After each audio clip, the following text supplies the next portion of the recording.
नमस्कार, चलिए आज देखते हैं रेलटेल आईपीओ के बारे में। रेलटेल आईपीओ आने वाला है, जैसे कि आपको पता होगा। तो इसमें हमें लॉन्ग टर्म के लिए इन्वेस्ट करना है या सिर्फ आईपीओ के लिए लिस्टिंग गेन लेकर के छोड़ देना है, ये हम इस वीडियो में जानेंगे। Basically RailTel is a mini Ratna one category. तो मिनी रत्ना कैटेगरी का मतलब है जो भी सेंट्रल पीएसयूज़ है वो डिवाइडेड है नवरत्ना, मिनी रत्ना और महारत्ना पे।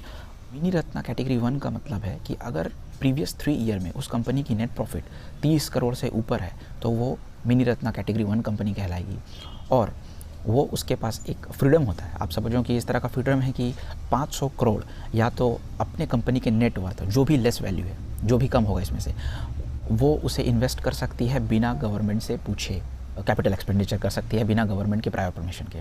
तो this is the meaning of mini Ratna one category company. RailTel is in the four front in providing nationwide broadband, telecom and multimedia network in all parts of the country, in addition to modernization of train operations and administration network system। तो ये basically एक railway infrastructure, साथ ही साथ digital transformation using the rail wire network. तो ये basically ये काम करता है रेलटेल। कंपनी इनकॉर्पोरेट की गई थी 2000 में और इसका एम था बेसिकली जो भी टेलीकॉम सिस्टम है, जैसे कि ट्रेन कंट्रोल, ऑपरेशन और कोई भी जो सेफ्टी उससे रिलेटेड जो भी मेजर्स है, तो उसे वो अपग्रेड करने के लिए, मॉडर्नाइज़ करने के लिए इसे लाया गया था। और इसमें एक नेशन वाइड ब्रॉडबैंड और मल्टीमीडिया नेटवर्क की भी लेआउट की गई थी, उसकी ऑप्टिकल फाइबर्स की लेआउट की गई थी। इनफैक्ट ये वीडियो जो अपलोड होने वाला है ये भी रेलटेल इंटरनेट से ही अपलोड होने वाला है। मैं रेलटेल इंटरनेट ही यूज़ करता हूँ। कंपनी क्या प्रोवाइड करती है, तो बेसिकली देखिए data centre services, rail wire, virtual network, internet lease line. तो बेसिकली देखिए कॉम सेक्टर से जो भी जुड़ी चीज़ें हैं, on top of that internet services using the rail wire network ये प्रोवाइड करती है। छोटे छोटे जगह में, गांव में जाके या रिमोट एरिया जहां पर प्राइवेट कंपनीज नहीं घुस पा रही है, वहां पर ये जाके अपना ऑप्टिकल फाइबर लेआउट करती है और वहां पर इंटरनेट प्रोवाइड करती है। तो ये इसका बेसिक ऑब्जेक्टिव रहा है इस कंपनी का। अवार्ड्स एंड रिकॉग्नाइजेशन में देख सकते हैं कि best social wifi project category at the my India wifi India summit ऐसे दिया गया है। Received governance now PSC award 2020 in the digital PSC category. 31 जनवरी 2021 तक इसका जो ऑप्टिकल फाइबर है वो करीबन 59,000 किलोमीटर रूट को कवर कर चुका है और 5,929 railway station across the towns and cities को कवर कर चुका है। कंपनीज़ की कुछ स्ट्रेंथ पर हम बात करेंगे। एक लार्जेस्ट न्यूट्रल टेलीकॉम इंफ्रास्ट्रक्चर है कंट्री में with pan India optic fibre network. Diversified क्यों है, बेसिकली ये हमने जैसे कि देखा डेटा सेंटर प्रोवाइडर है, इंटरनेट सर्विस प्रोवाइडर है, टेलीकॉम इंफ्रास्ट्रक्चर में इसकी पकड़ है, की partner to the Indian railways in digital transformation. और इसका फाइनेंशियल परफॉर्मेंस जब आप देखोगे तो ये बेसिकली एक डेट फ्री कंपनी है। कोई भी टेलीकॉम इंफ्रास्ट्रक्चर वाली कंपनी के लिए डेट फ्री होना बहुत ही मुश्किल बात है, और ये है। और इसके पास एक बहुत ही अच्छी कोर कमेटी है, मैनेजमेंट टीम है जो कि इस कंपनी को रन करती है। नेगेटिव चीज़ ये है दोस्तों कि ये इसे फंडिंग आती है गवर्नमेंट ऑफ इंडिया की तरफ से ही। तो देखिए क्या होगा कि बेसिकली इसका जो क्लाइंट बेस है वो मोस्टली पीएसयू कंपनीज़ ही हैं जो कि इसका क्लाइंट बेस है। और फंडिंग के लिए अब जैसे कि इसे कैपिटल एक्सपेंडिचर चाहिए एक्सपैंड करने के लिए, तो इसे परमिशन लेनी होगी जीओआई से ही, गवर्नमेंट ऑफ इंडिया से ही परमिशन लेनी होगी ताकि एक्सपैंड करे।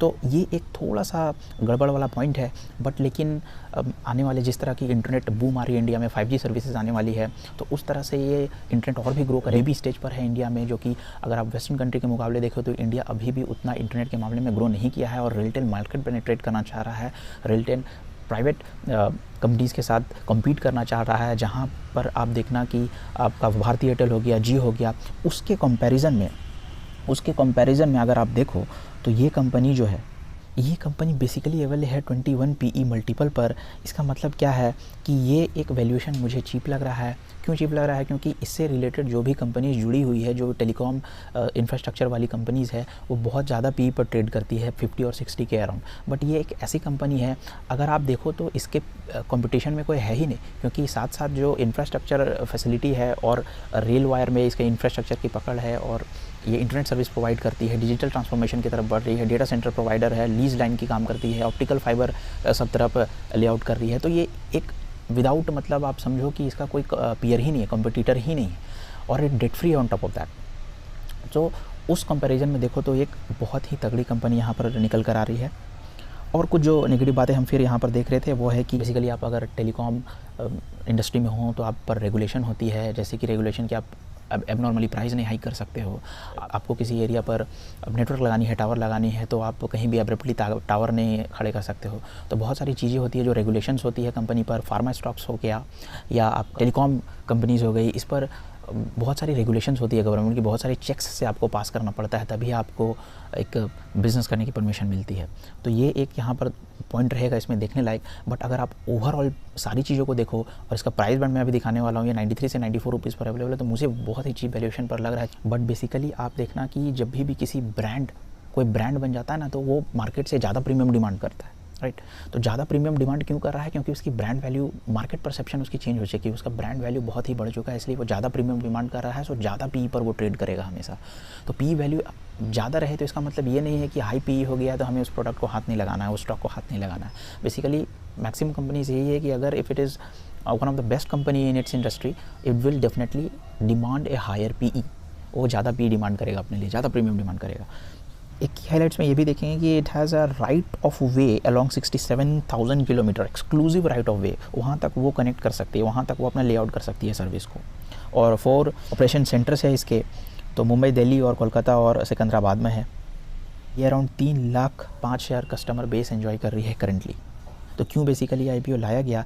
तो डिसइन्वेस्टमेंट प्लान था। GOI जो गवर्नमेंट ऑफ इंडिया है, इसका मेन स्टेक होल्डर कौन है? President of India through ministry of railways, right.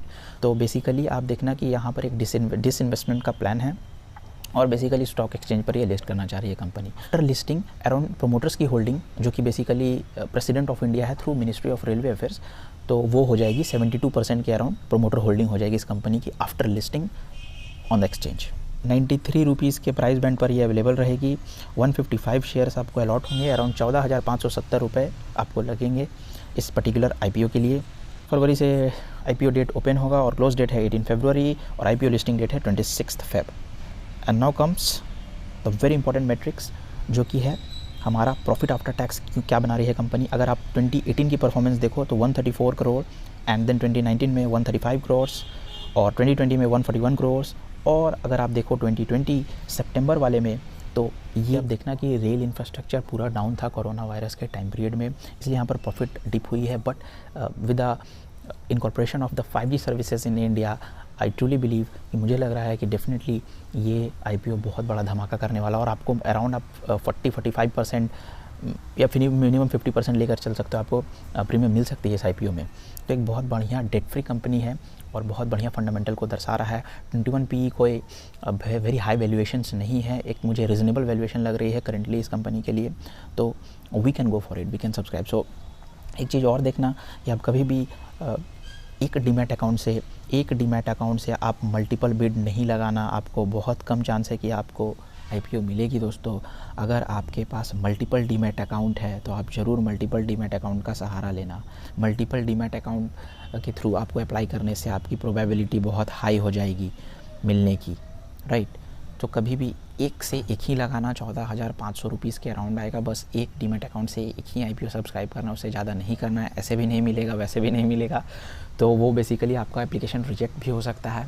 तो गुड चांस ये है कि आप मल्टीपल डीमैट अकाउंट से आप मल्टीपल बिड लगाना, ताकि प्रोबेबिलिटी आपको मिलने की बढ़ जाए। और लॉन्ग टर्म पे भी देख कर चलो, रेलटेल का मैं खुद एक इंडिविजुअल कस्टमर हूँ, राइट।